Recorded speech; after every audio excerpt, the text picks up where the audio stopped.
På banen skal vi se start nummer 34, Christine Madsen og Heiko. Start nummer 35, Christian Jensen og Noklit Stegson skal holde sig klar på banen, og derefter bliver det start nummer 36, Hans Lang. Julie Paludan Sørensen havde 9 fejl, 1 på tid. Tiden var 81,25.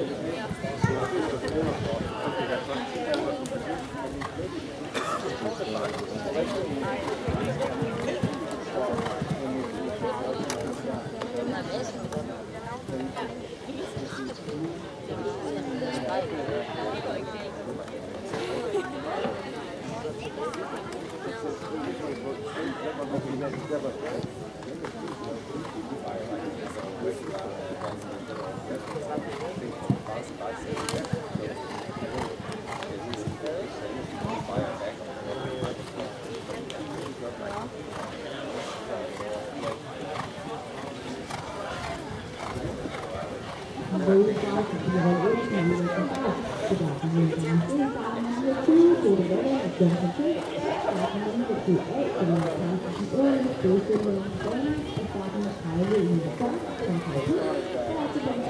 you.